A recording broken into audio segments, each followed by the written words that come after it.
Welcome to this episode of the ASHA podcast. I'm Fred Wine, Director of Communications with the American Sexual Health Association, ASHA.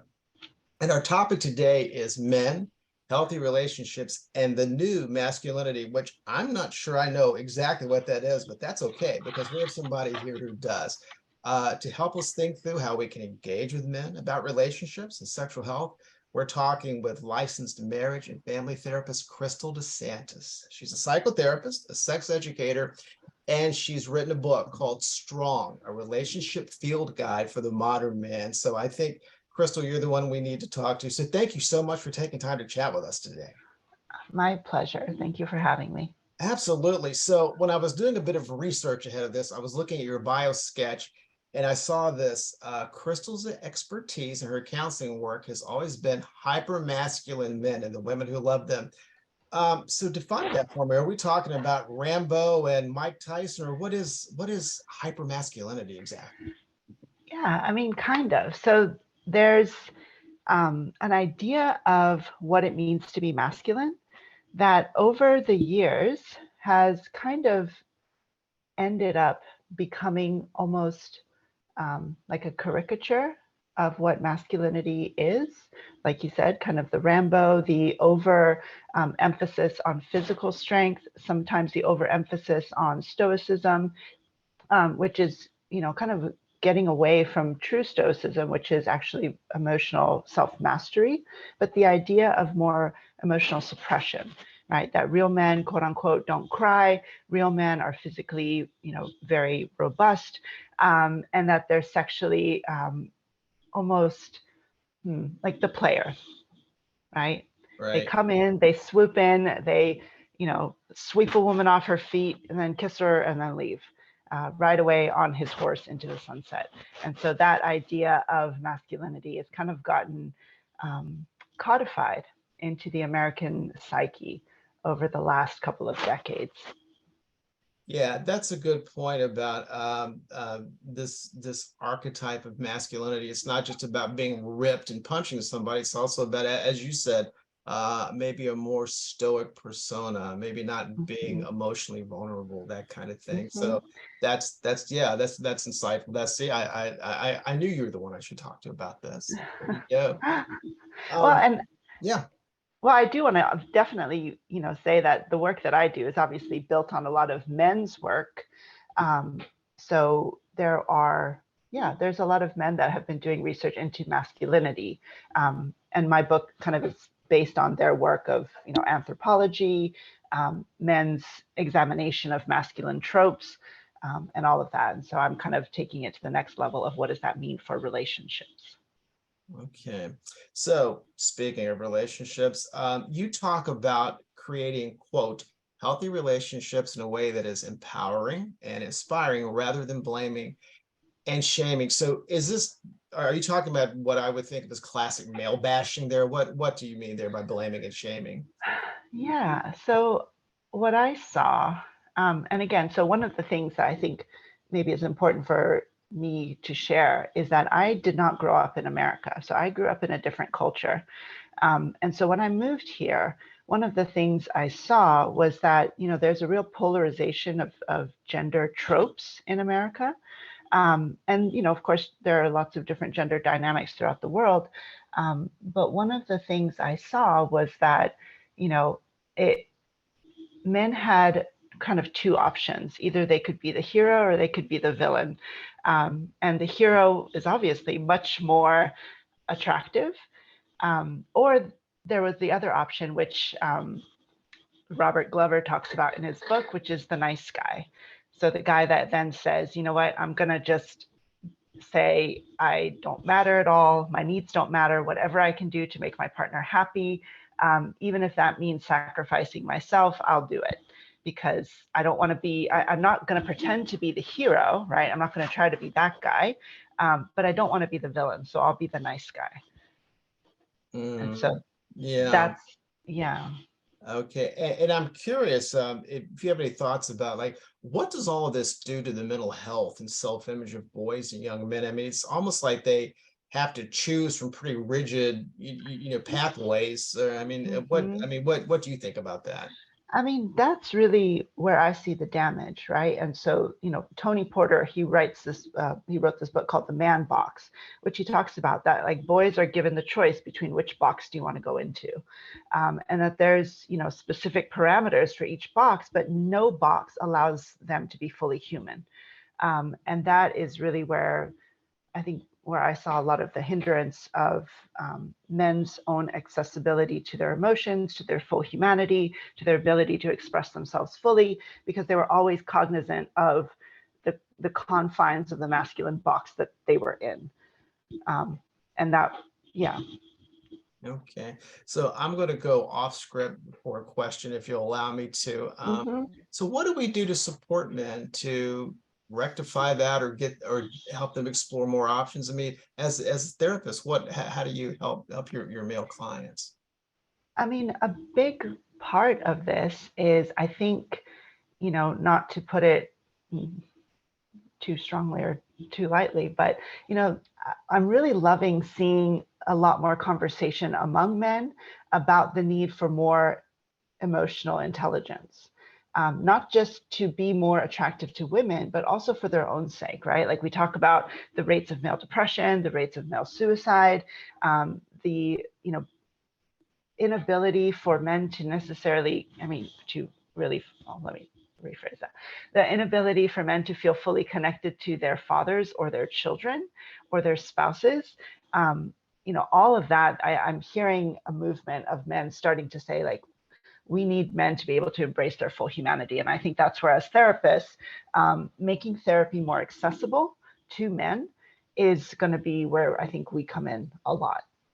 That's interesting. Yeah, because there's actually a stigma around seeking therapy in general, right? And I Mm-hmm. imagine for men, it's almost like it's an admission of weakness. If I were strong, if I were better, if I were a real man, Mm-hmm. I wouldn't need to go Mm-hmm. sit on the couch and talk to Crystal DeSantis for, an hour, Absolutely. right? Absolutely. And there's a lot of shame around that sometimes when they come in, that, I can't believe I'm at this point, Right. that this is the lowest point you could possibly be, is to admit that you need help. Um, and so that's really why, I created this model and I wrote my book and I started my practice by calling it Strong, to kind of hopefully try to shift against that narrative. The other thing that, it's really interesting, the field of psychology started off very male, but then after, as it progressed, it became progressively more female, to the point that now almost 80% of new counseling graduates are female. And so I think that also, in some ways I've seen that make therapy seem a little bit more geared towards women. I mean, even Mhm. if you just look at the messages out there, talk about self-care, talk about therapy, talk about, self-love. Sometimes just like on a broad sketch, which if you look at any kind of media or you look it up on Instagram or TikTok, it tends very female. Um, the influencers that are talking about it, the therapists that are out there, it's mostly women, Yeah. which can just, yeah. Sure. Sure. Yeah. So I want to something you said earlier struck me a bit about like men have to choose their boxes, and like one of the pathways is becoming the good guy who wants to seek their partner. They maybe don't aspire to the hero type, but they don't want to be a villain, so they sort of find a middle ground there. Um, I know you've talked in your work about like basic skills. I think I saw something on your website, 4 basic skills for a healthy relationship that women look Mm-hmm. for in a partner and how men can fulfill them. So I just wanted to throw that out there. So what are women looking for? How can men Yeah. fulfill them, and then maybe do so without losing track of themselves? Hmm. So I think that's really what I wanted to do with writing this book is, so the anthropologist that I had spoken of earlier, he did a, you know, longitudinal research study where he looked at men in multiple different countries, multiple different cultures, and found that men tended to inhabit their masculine identity in 3 ways. And I think most men would recognize it, as the protector, the provider, and the procreator. And so, these were the things that as I was writing this book of, how can we take those elements that seem to be very integral to the sense of masculinity that many men want to inhabit in their relationships, and then just adapt it to be applicable to the modern relationship and attractive to the modern woman, right? And so I think if we look at even those tropes of, the hero, he's physically strong, right? He is the protector. And then if we look at back in the day of the guy that was the sole provider, right? He would come home, honey, I'm home. Yeah, sure, buy that new dress, right? And kids, we're going to Disneyland, right? And it was like, yay, he's the hero, right? But then just the reality of the modern world is, unfortunately, our economy doesn't really support that anymore.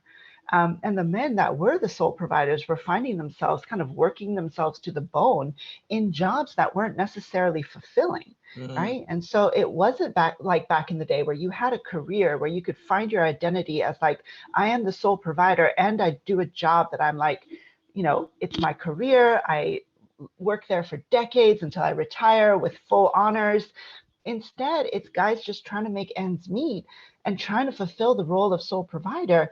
But in this economy, that meant working 80 hours a week, which again, the world has changed. And so it was kind of setting men up for failure in that way. Same thing with the procreator of, I was talking to a friend and he was like, do you think this is why men send dick pics on, dating apps? I'm like, it could be because this idea that like, here is my penis, you want this as a woman, like, let's go. This is what makes me attractive, right? My virility, my performance in bed. And, this kind of culture that emphasizes male, kind of rape culture in a lot of ways, right? That your worth as a man is predicated on your ability to, sleep with a lot of women, impress a lot of women sexually. And again, that causes a lot of harm and causes a lot of damage. And it doesn't really make men happy either, right? Because then you see men, at least what I saw in then therapy, if men then feeling less than if they can't perform sexually, right? If they're expected to just be, on anytime, up for it all the time, like that's not real life for a lot of men, right?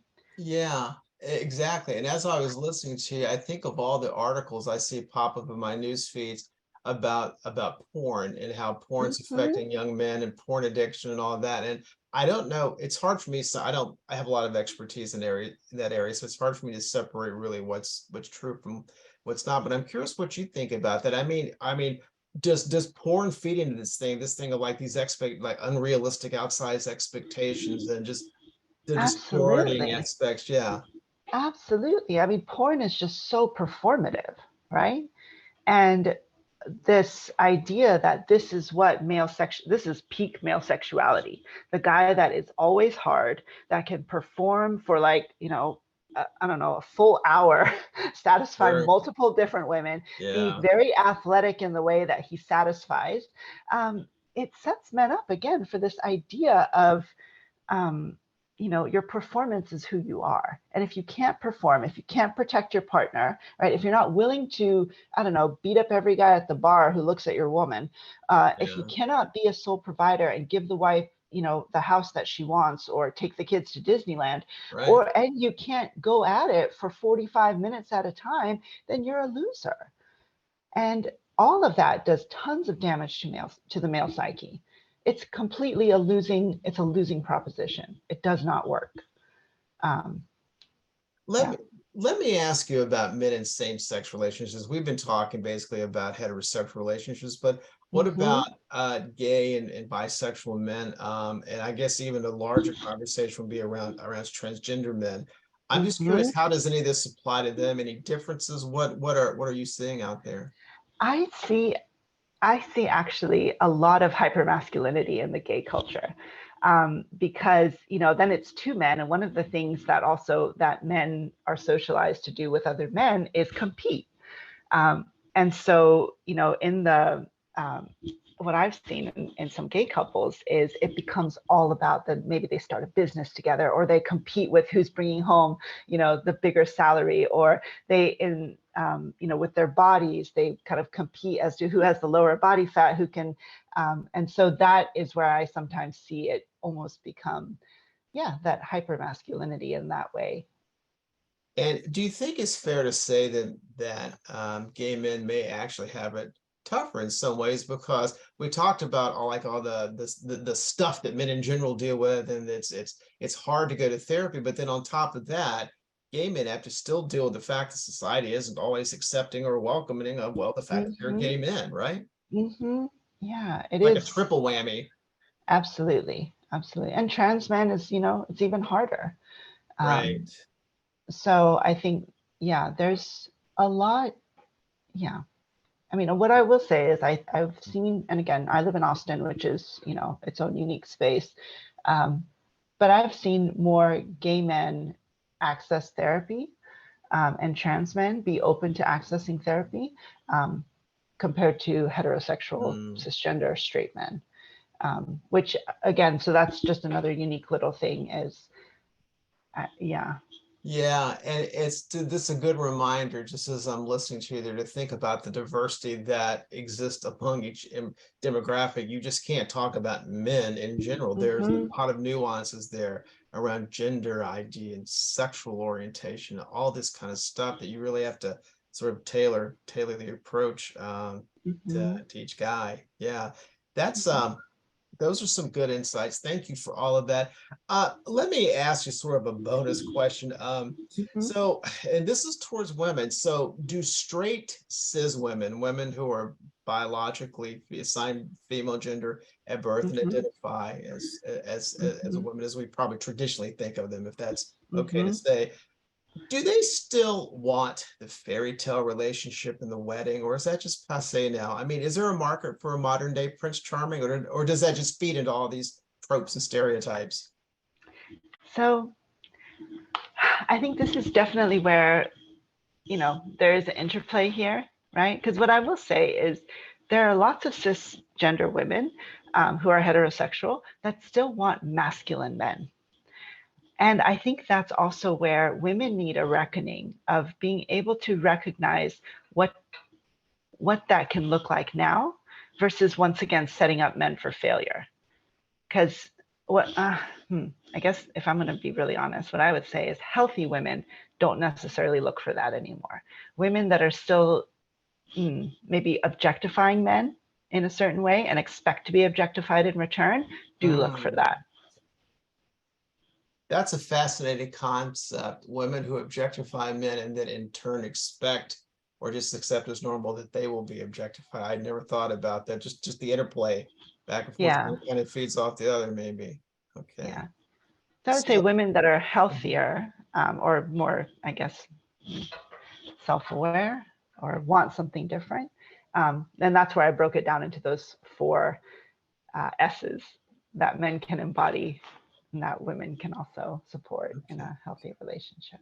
All right. So let me ask you about the book. I mentioned the title Strong, a relationship field guide for the modern man. So I assume you can get that all the normal places, Amazon, maybe your website. Where can people find Mm-hmm. the book and connect with you? Yeah, Amazon, and then it's on Barnes and Nobles online. If you're in Austin, Book People. Actually, Book People has multiple locations, but um, yeah, and then of course on my website. Yeah. Okay. And what is your website? The book website is just strong.love. Okay. Fair enough. All right. Crystal DeSantis, men's health advocate, I think I could say, Mm-hmm. a Yeah. therapist. Thank you so much for your time today. Yeah, we really need to engage more with men on this topic, and I know you're working tirelessly to do that. It seems pretty clear. So thank you for that work and for spending some time with us. If you're up for it, maybe we can revisit some of these topics. There's a lot of stuff we just sort of touched on and then ran to something else. So I would love to continue the conversation with you. There's a lot to cover here. So Yeah. thank you again. Yes. Uh, Thank you, intrepid listener, for turning in to this conversation. You check back with us often as we're rolling out new sources pretty frequently.